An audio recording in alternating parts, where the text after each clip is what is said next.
उत्तम पौराणिकम खलु। श्री गणेशाय नमः। मुनि श्रेष्ठ तथा विद्याभूषण श्री व्यास जी श्रोतागणों से कहते हैं कि एक समय नैमिषारण्य में सौनक इत्यादि 88,000 ऋषि एकत्र होकर परस्पर विचार कर रहे थे कि कराल कलयुग निकट आ रहा है। इस युग में प्राणियों को महान दुख प्राप्त होगा, अतः इस दुख से लोगों को बचाने के लिए क्या उपाय करना चाहिए। उसी समय व्यास जी के परम शिष्य पौराणिक सूत जी अपने शिष्यों के सहित उस स्थान पर पधारे। सूत जी को देखकर ऋषि लोग खड़े हो गए और श्रद्धा पूर्वक उठकर साष्टांग दंडवत किया। तत्पश्चात ऋषियों ने सूत जी को उत्तम व पवित्र आसन देकर यथोचित पूजन किया और सूत जी से बोले, हे भगवान, इस समय आपका आना अत्यधिक उत्तम है।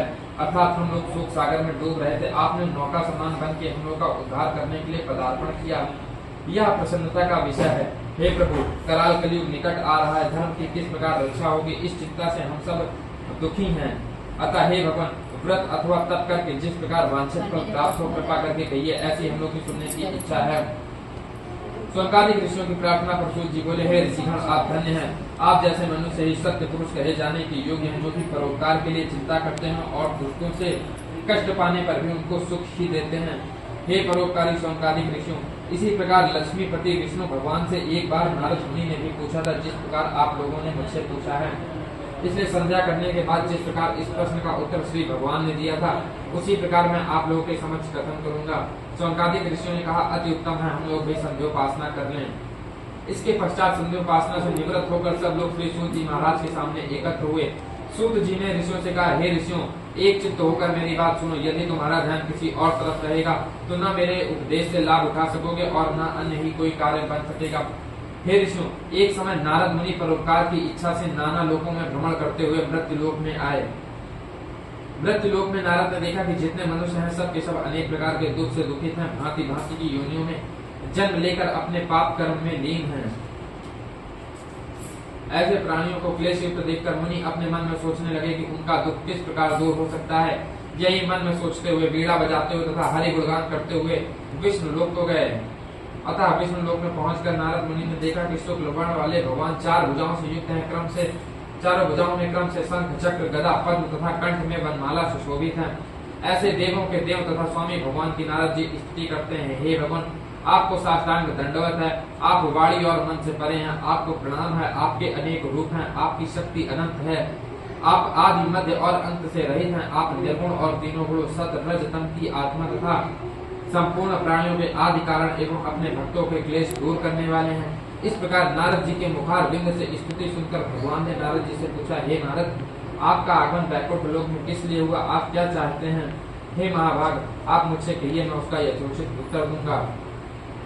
नारद जी बोले, हे भगवान, मैं मृत्यु लोक से इस समय आ रहा हूँ। वहाँ जितने मनुष्य हैं सब अनेक प्रकार के पाप क्लेशों में युक्त हैं और नाना प्रकार की योनि में जन्म लेकर पाप कर्म में लीन है। इसलिए हे भवभयहारी भगवान, कोई ऐसा उपाय बतलाइए जिससे उन प्राणियों का दुख छूट जाए।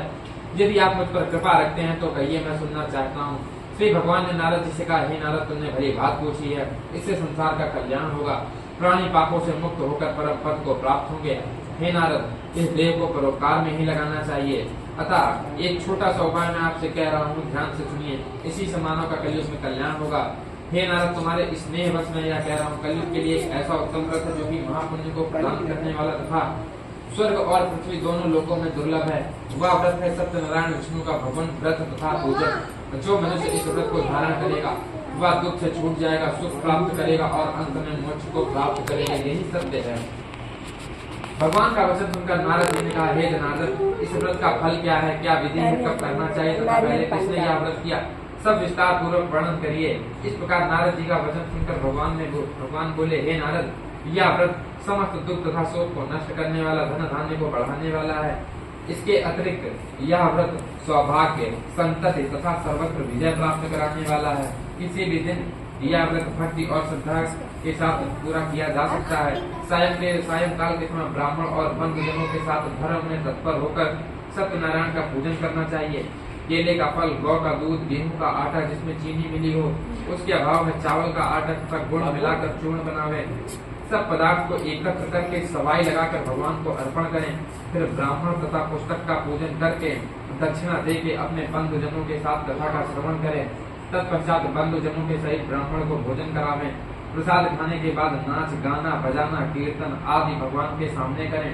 इसके बाद जब लोग अपने घर जाने लगे तो सत्यनारायण का नाम स्मरण करते जाएं। इस प्रकार हे नारद, यह व्रत जो मनुष्य करेगा वह मनमांछित फल पाएगा।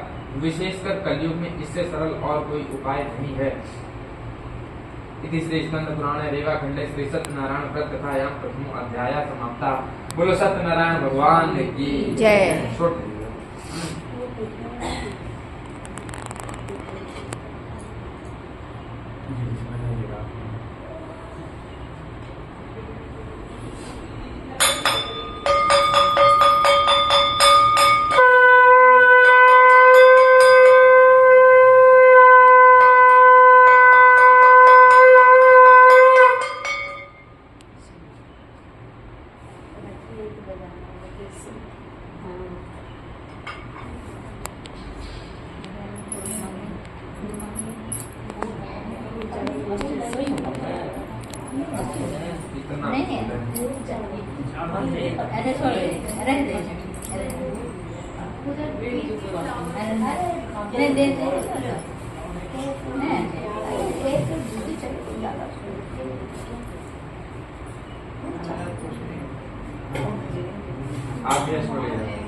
इसमें क्या है?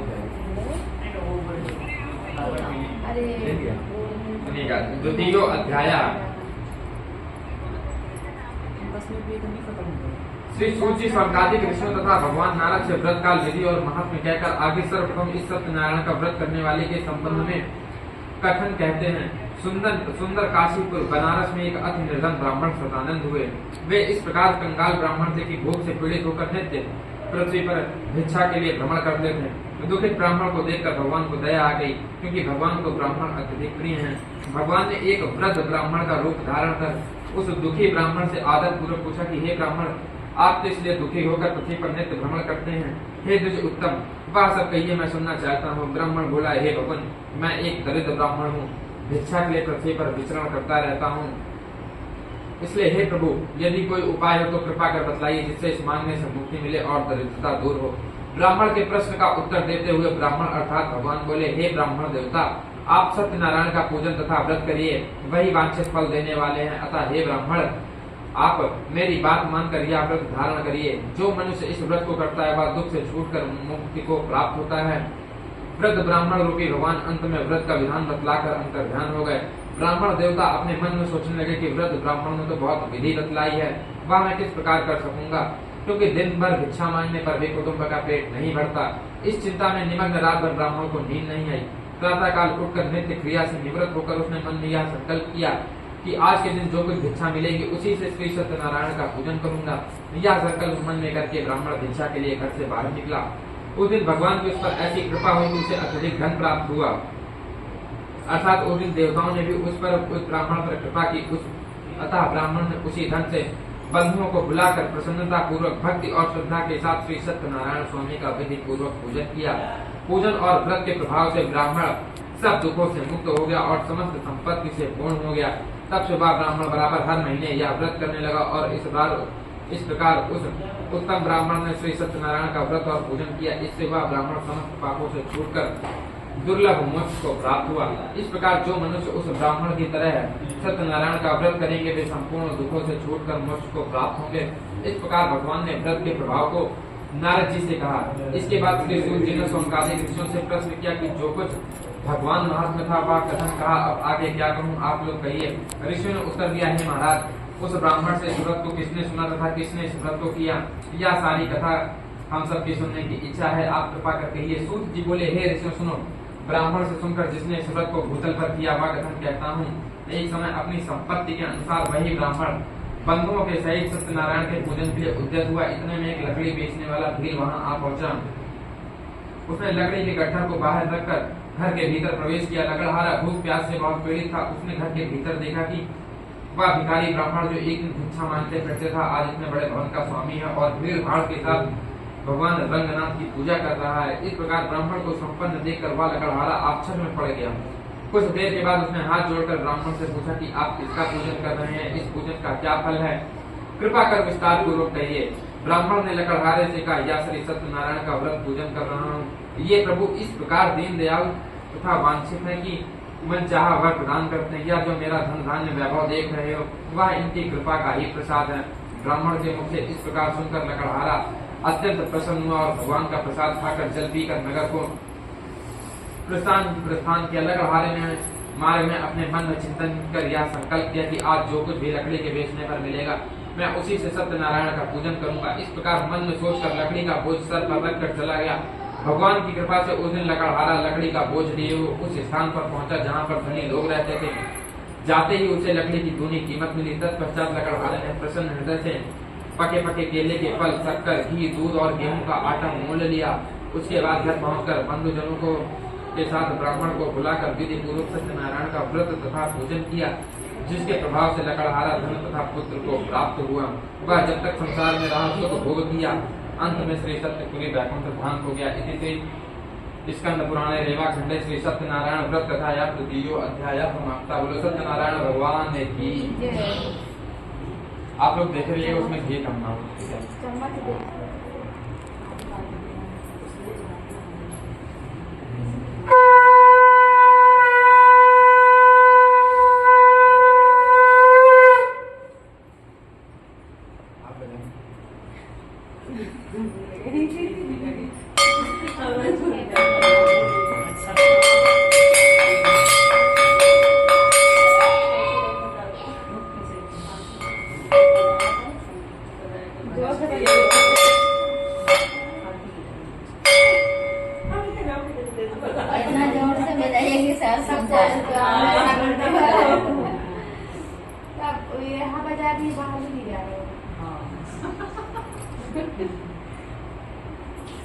तृतीयो अध्याय। श्री सूत जी महाराज ने सौनकादिकों से कहा, हे मुनि सत्तम, ब्राह्मण और लकड़हारे ही कसा कह चुका हूँ और जिसने इस व्रत को किया वह कह रहा हूँ सुनो।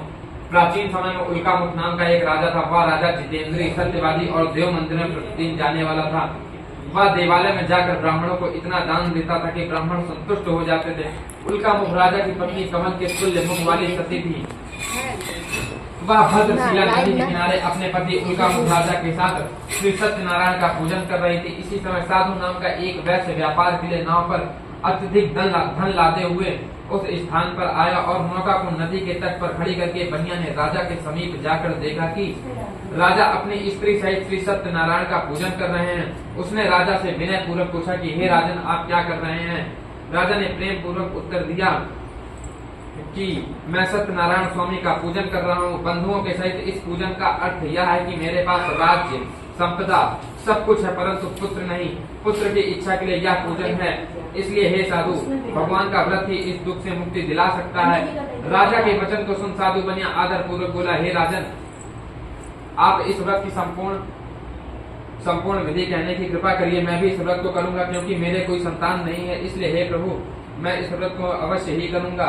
इस प्रकार बनिए की बात सुनकर राजा ने सब विधि जैसा कि पूर्व कथित है उससे कहा। साधु वैश्य राजा से सब विधि सुनकर व्यापार से निवृत्त हो आनंद पूर्वक अपने घर आया। साधु ने घर आकर अपनी स्त्री से कहा, हे प्रिय, पुत्र देने वाला एक व्रत मैं उल्कामुख राजा के मुख से सुनकर आया हूँ। वह व्रत मैं अवश्य करूंगा। साधु की पत्नी लीलावती ने अपने पति के वचन सुनकर बोली, हे नाथ, यह तो उत्तम विचार है। हे स्वामी, कल प्रातः काल ही यह व्रत किया जाए। बनिया बोला, अभी व्यर्थ में धन क्यों नष्ट करोगी? जब संतान होगी तब पूजन किया जाएगा। इसके बाद स्त्री ने प्रश्न किया, क्या पुत्र से बढ़कर यह धन मूल्यवान है?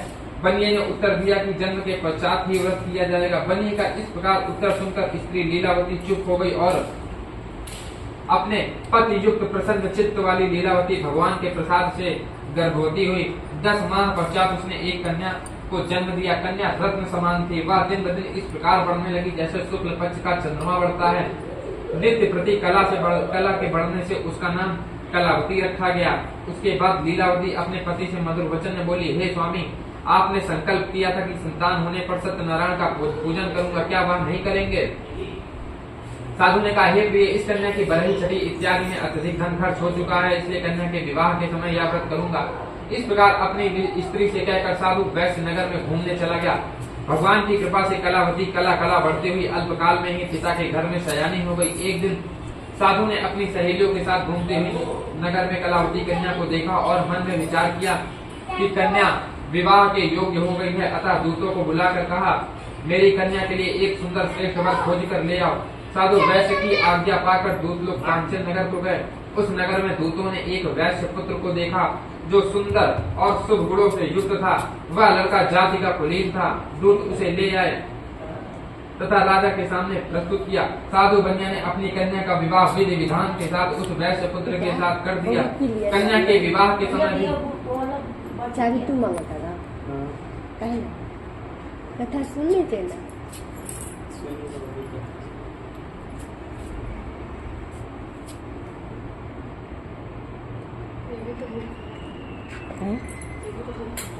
नारियल पानी पिलाती हो उसको।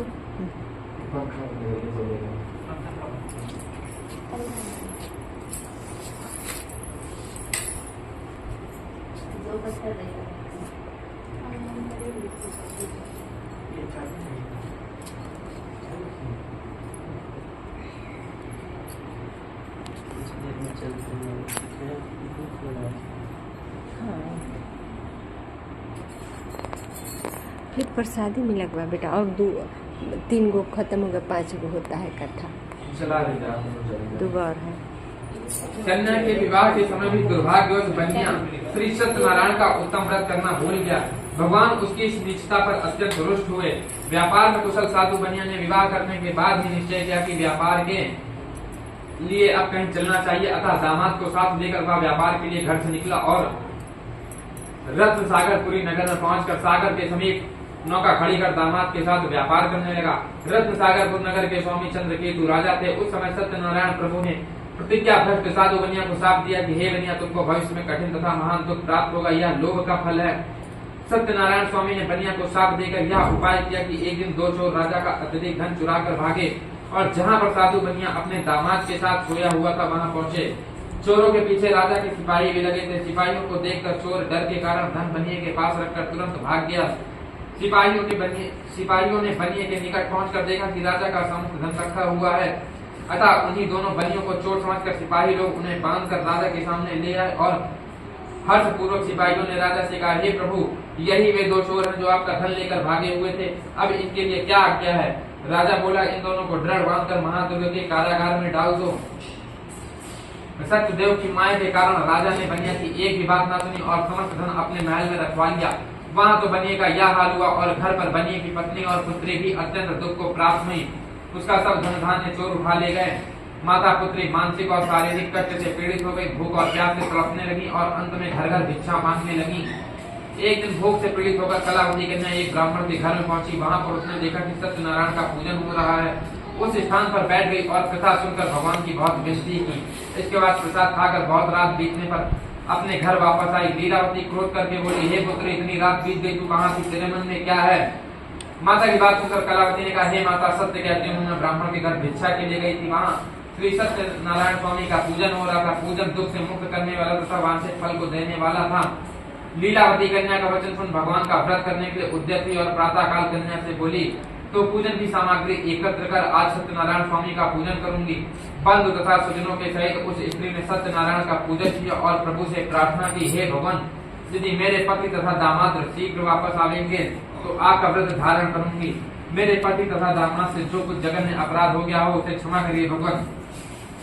इस प्रकार लीलावती के व्रत पूजन और प्रार्थना से भगवान प्रसन्न हुआ और चंद्रकेतु राजा को स्वप्न में कहा, हे राजा, प्रातः काल उन दोनों बनियों को कारागार से मुक्त कर दो और जो कुछ उन दोनों का धन छीन लिया है वह उन्हें वापस कर दो। यदि ऐसा नहीं करोगे तो तुम्हें तुम्हारे राज्य, पुत्र और धन सहित नष्ट कर दूंगा। इस प्रकार स्वप्न में राजा से कहकर भगवान उनका ध्यान हो गए। राजा प्रातः काल अपने प्रियजनों के साथ सभा में बैठे और रात्रि का देखा हुआ स्वप्न लोगों से कहा। सब लोग सुनकर बोले, हे महाराज, स्वप्न सत्य प्रतीत होता है। स्वप्न की आज्ञा के अनुसार ही आचरण करना उचित है। अनंतर राजा ने दूतों को आज्ञा दिया कि दोनों बनियों को कारागार से मुक्त कर दो और राजा की आज्ञा पाकर दूत लोगों ने कारागार से दोनों बनियों को निकालकर राजा के सामने उपस्थित किया और विनय पूर्वक राजा से कहा, हे राजन, हम बंधन से मुक्त करके दोनों बनियों को ले आए हैं। इसके बाद दोनों ने राजा चंद्रकेतु को दंडवत किया। अपना पूर्व वृत्तांत सोचकर वे भय से व्याकुल मौन रहे। तब राजा ने दोनों बनियों की ओर देखकर कहा, जो कुछ तुमको महान दुख प्राप्त हुआ है उसका कारण मैं नहीं, स्वयं देव हैं। इस समय कोई भय नहीं है, तुम निर्भय हो जाओ। इतना कहने के बाद राजा ने उनकी हथकड़ी कटवा दी और बाल बनवाने की आज्ञा दी। तत्पश्चात राजा ने उन दोनों को वस्त्र तथा आभूषणों से सुसज्जित किया तथा मीठे वचनों से राजा ने बनियों को संतुष्ट किया और उनका जो धन ले लिया था उनका दूना द्रव्य उन्हें वापस दे दिया। अंत में राजा ने उनसे कहा, हे साधु, तुम अपने घर की ओर प्रस्थान करो। राजा की आज्ञा पाकर बनियों ने कहा, अब आपका आदेश है तो हम घर की ओर प्रस्थान करते हैं। इस प्रकार कहकर दोनों अपने घर के लिए प्रस्थान किए। इसी श्री स्कंद पुराणे रेवाखंडे श्री सत्यनारायण व्रत कथायां तृतीयो अध्याय समाप्ता। बोलो सत्यनारायण स्वामी की जय।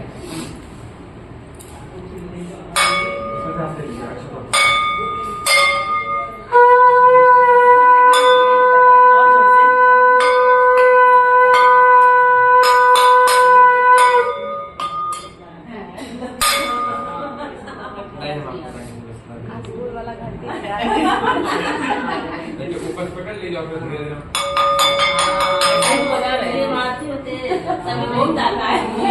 बोली था कि तेज मारना है।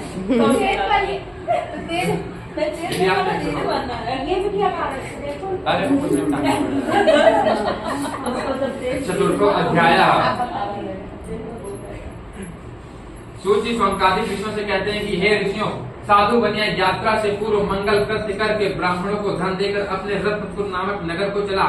जब बनिया कुछ मार्ग चला तो भगवान ने विचार किया कि परीक्षा लेकर देखें कि बनिया का हृदय पवित्र हुआ या नहीं।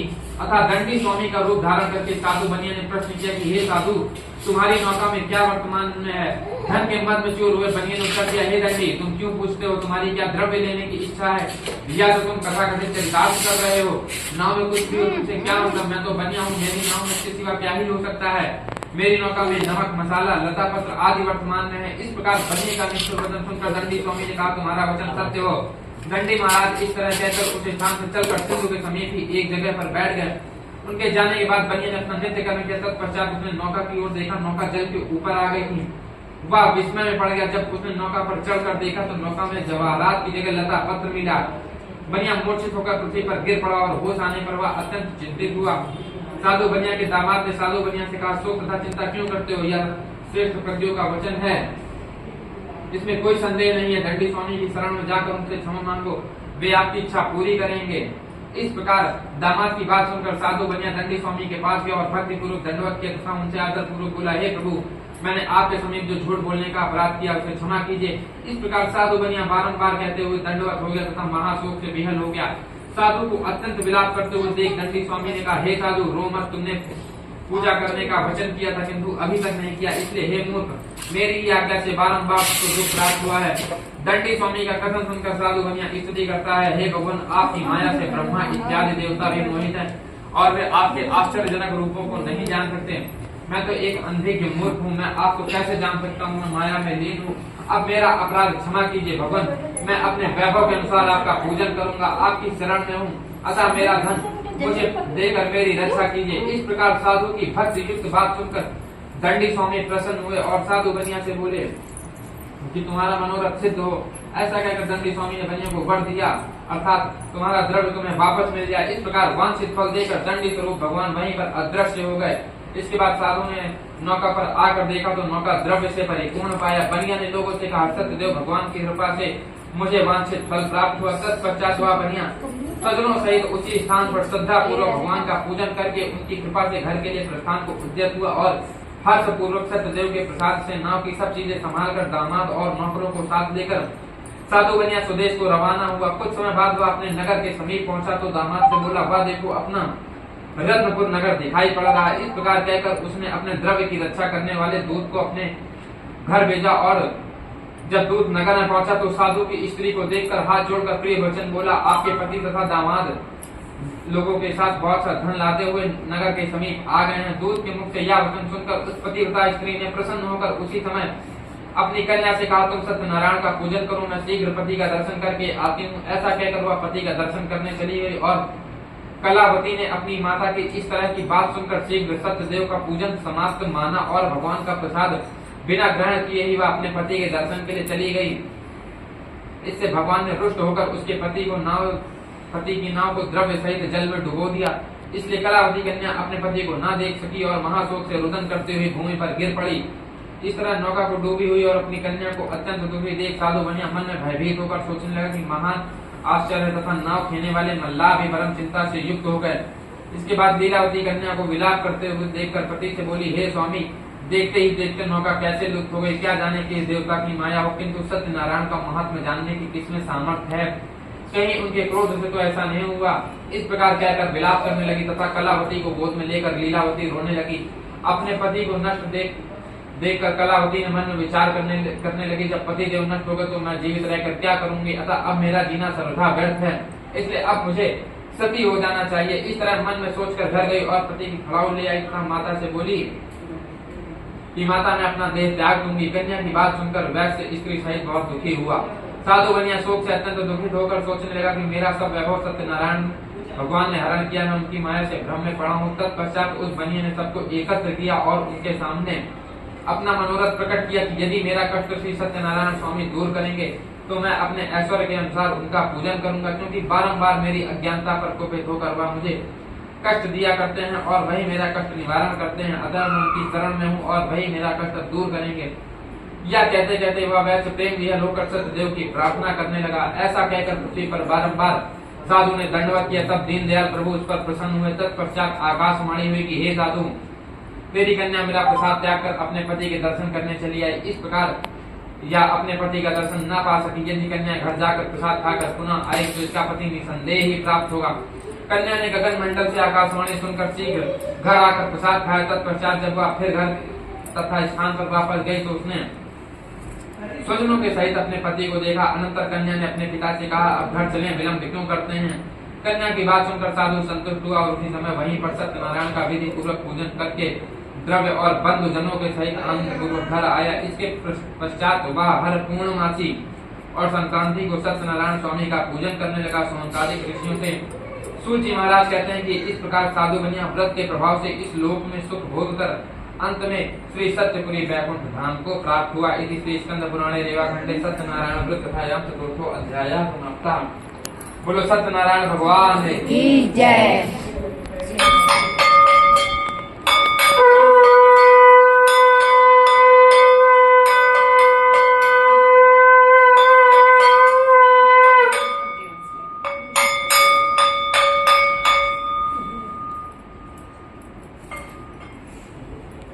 बजाना है तो वहाँ बैठिए, बजाइएगा। पंचम अध्याय आखिरी अध्याय आप लोग एक से चौकर सुनिएगा। श्री सूत जी ने सोनकादिक ऋषियों से कहा, हे मुनीश्वरों, मैं और भी एक कथा कहता हूँ, आप लोग सुनिए। सतयुग में तुंगध्वज नामक राजा था। वह अपनी प्रजा को पुत्र के समान मानता था और उनके पालन में तत्पर था। इस प्रकार का प्रजा पालक राजा भी सत्यदेव के प्रसाद त्याग देने के कारण महान दुख को प्राप्त हुआ। एक बार वह राजा वन में आखेट के लिए गया और बहुत प्रकार के बनेले पशुओं का संहार किया। इसके बाद वह घर की ओर प्रस्थान किया। मार्ग में एक स्थान पर वट वृक्ष के नीचे राजा ने देखा कि बहुत से ग्वाले बंधु बांधवों सहित श्रद्धा पूर्वक सत्यनारायण स्वामी का पूजन कर रहे हैं। इस प्रकार देख राजा अभिमानवश न तो उस स्थान पर गया और न सत्यदेव प्रभु के सामने मस्तक ही झुकाया। तत्पश्चात गोप लोगों ने सत्यनारायण का प्रसाद राजा के सामने प्रस्तुत किया। आकर इच्छा अनुसार प्रसाद ग्रहण किया और राजा ने उस प्रसाद को त्याग कर चला गया। तब राजा को उस प्रसाद को त्याग देने से अत्यंत दुख प्राप्त हुआ। उसके स्वपुत्र मृत्यु को प्राप्त हुआ, उसका धन धान्य नष्ट हो गया। तब राजा ने अपने मन में सोचा, सत्यनारायण प्रभु के प्रसाद त्याग देने से ही मेरी यह दुर्दशा हुई है। यह निश्चित है, क्योंकि प्रभु में ही इतनी सामर्थ्य है। इस प्रकार सोचकर राजा शीघ्र ही उस स्थान पर गया जहाँ गोप ग्वाले सत्यनारायण स्वामी का पूजन कर रहे थे। तत्पश्चात राजा ने भक्ति तथा श्रद्धापूर्वक सहित वेद सहित गोप लोगों के साथ सत्यदेव का पूजन किया तथा भगवान सत्यनारायण की कृपा से राजा को पुत्र तथा धन धान्य पुनः प्राप्त हो गया। वह संसार में सुख भोग कर अंत में वैकुंठ लोक हो गया। सूत जी महाराज बोले, हे सोमकादिक ऋषियों, जो मनुष्य सत्यनारायण प्रभु के परम दुर्लभ व्रत को करता है तथा मनोरथ सिद्ध करने वाला पुण्य कारक कथा श्रवण करता है, वह सत्यनारायण के प्रसाद से धन धान्य सब कुछ प्राप्त करता है। जो मनुष्य निर्धन है वह धनवान हो जाता है। जो बंधन में पड़ा हुआ बंधन मुक्त हो जाता है। भय युक्त मनुष्य भय से छूट जाता है। यह सत्य है, इसमें संदेह नहीं है। और सत्यनारायण के प्रसाद से मनुष्य इस लोक में वांछित फल भोग कर अंत में वैकुंठ को जाकर स्वर्ग सुख को प्राप्त करते हैं। हे ब्राह्मणों, इस प्रकार जो सत्यदेव के व्रत को आप लोगों से कह रहा हूँ, मनुष्य उसे करने वाले मनुष्य संसार सागर के दुखों से मुक्त हो जाते हैं। कलयुग में विशेष फल देने वाला सत्यनारायण का व्रत ही सत्य है। ऐसे वांछित फल देने वाले प्रभु को कोई काल कहता है, तो कोई ईश कहता है, कोई सत्य को कोई सत्यनारायण तथा कोई सत्यदेव कहता है। सत्यदेव प्रभु अनेकों प्रकार का रूप धारण करके पृथ्वी पर मनुष्यों का मनोरथ पूर्ण करते हैं तथा इस कलयुग में यही सनातन विष्णु सत्य रूप धारण करके सबकी इच्छा पूरी करते हैं। सूत जी कहते हैं कि हे मुनि सखियों, जो मनुष्य यह कथा नित्य पढ़ता तथा सुनता है वह सत्य देव के प्रसाद से पाप मुक्त हो जाता है।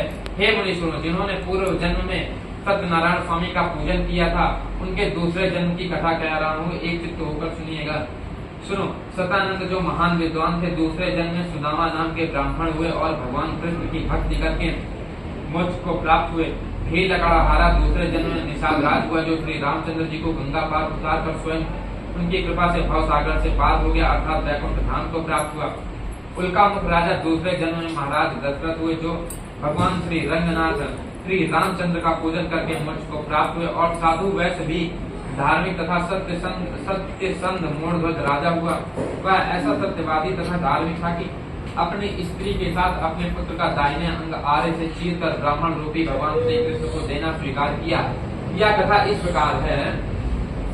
एक बार भगवान ने विचार किया कि मूढ़ध्वज राजा बड़ा सत्यवादी है, इसलिए इसकी परीक्षा लेनी चाहिए। अतः एक दिन ब्राह्मण का रूप धारण कर राजा के सामने आए। उनके साथ रस्सी से बंधा एक सिंह भी था। भगवान ने राजा से कहा, हे राजन, यह मेरा सिंह अत्यंत भूखा है, इसे भोजन दो। राजा बोला, आपका सिंह क्या खाएगा? भगवान ने उत्तर दिया, तुम्हारे इकलौते पुत्र के दाहिने अंग का मांस खाएगा, और साथ ही सत्य यह है कि तुम और तुम्हारी स्त्री आरे से चीरे और अश्रु न बहे। राजा ने कहा, हे ब्राह्मण, सत्य के अनुसार मैं अपने पुत्र का मांस देने के लिए तैयार हूँ। अंत में राजा ने वैसा ही किया जैसा ब्राह्मण चाहता था, परंतु आरे से चीरते समय लड़के की बाईं आंख से अश्रु निकल आया। ब्राह्मण ने कहा, अश्रु आ गया है, अब ग्रहण नहीं करा जाएगा। तब लड़के ने कहा कि खाना तो दाहिना अंग है, खाएगा क्यों नहीं?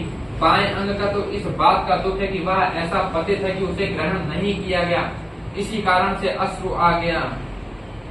ऐसा सुनकर ब्राह्मण रूपी भगवान प्रसन्न हुए और राजा को वैकुंठ लोक प्रदान किए। तुंगध्वज राजा दूसरे जन्म में स्वयं को मनु हुए और संपूर्ण भागवती कथा सुन के मोक्ष को प्राप्त हुए। इसी श्री स्कंद पुराणे रेवा खंडे श्री सत्यनारायण व्रत कथायाम पंचमो अध्याय समाप्ता। बोलो सत्यनारायण स्वामी की जय।